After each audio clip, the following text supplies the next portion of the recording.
They've been called doomsday preppers, survivalists, people prepared to live off the land. But is there something to be learned from their way of life? We're at Maine's Primitive Skills School to find out.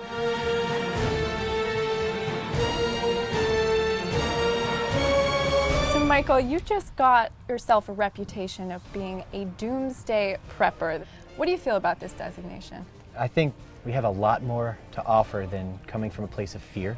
We are proactive in that we're reclaiming a connection to the landscape that manifests health and diversity as an answer to what's going on in the world. Just recently there was a hurricane in a place where I grew up, and without community, it's going to take 10, 15, 20 times longer to get things put back together. So you're not necessarily preparing for the end of days. You're just living in the now. You're appreciating life and what you have around you. Exactly. If we, the running joke is in response to that fear-based questioning of, so what are you doing to prepare for the end of the world? If we do this right, the only thing we're going to notice is far less traffic.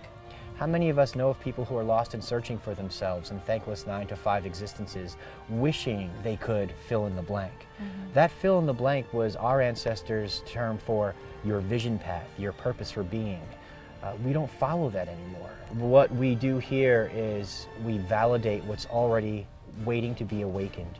Awareness skills, the desire to go out and explore the woods, and wanting to know those plants in the backyard and what they're used for, not just give them a name, but an experience. We have people here who are artisans at bow making, basket making, tracking and awareness, wild edible and medicinal plants. And I have to imagine that in these sort of disaster situations, if people were comfortable living like this, living simply, it wouldn't be so devastating to lose all of those things that we've come to just take for granted. Right. We've become so dependent on white flour and electricity that if either one of them were disrupted, oh boy, we're in serious trouble. There is a world beyond those things. Is it wet? Cold? Yep. Are there bugs? Sure. But you know what? They're real. Well, I'm looking forward to learning a bit and seeing what else you guys have in store. So should we take a walk around the property? Sure.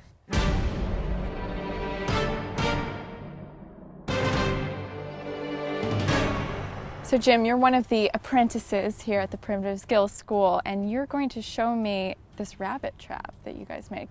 This particular trap is called the toggle trap. Basically, sticks here, we're going to funnel the animal, the target animal, into the trap. This is the bait stick right here, and we would bait this stick here. So the animal would come here and just nibble on the food, and then the trap would go off. And you got him. And then you got him, and then you got dinner. Do you guys hunt any sort of bigger game? We do deer hunting here. We make our own bows and our own arrows. Here we have Jason. He's working on his bow right now. So this is the bow of the bow and arrow that you guys actually use to go out into the wilderness and do some hunting. That's right. So you can see this I've worked down from a pretty thick piece of wood. Now I'm bringing it down to the bow shape. So how long would that take to do one bow?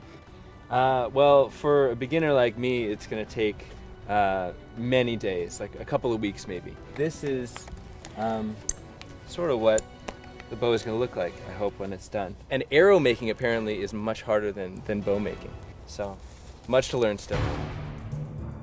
So Michael, we're in your outdoor classroom area right now, and there's some fascinating stuff in here. Can you talk through it with me? What this is a demonstration of some of the skill sets that we share here. One of them is the grass mats. And this grass mat, if you make one twice as long as your body, for instance, you can pull it up over you like a sleeping bag for a 3-season sleeping Wow, and it would be bag. warm. Can I pull this up? Oh, sure. If you can make a basket, you can make an amazing shelter, or a hat to keep your head dry and warm, or moccasins out of grasses. The bark of the ash tree for your berry gathering basket or your quiver off of the same tree and come up with a pack basket. Oh, so you guys made this one. That looks like something that you would buy at a store. Right. It's all about getting connected more than anything else. Taking, for instance, a deer hide and turning it into soft clothing that'll keep you warm even when it's wet. Just in case you think that people who live in a city can't do any of this, Mike here's been here for 4 years. He's an accountant from northern New Jersey. In a past life. I guess so. So, what are you going to show us here? I'm going to show you a friction fire technique of making fire. That's called the bow drill. And so what we're doing here is we're causing friction to heat up the wood. And if it's still smoking when I pull away, that means that there's a coal there. I prepared this tinder bundle here, and tinder bundle is fluffy material that is going to take a coal and make it into fire. So I'm going to lift this up towards my face, so I'm going to need to blow on it.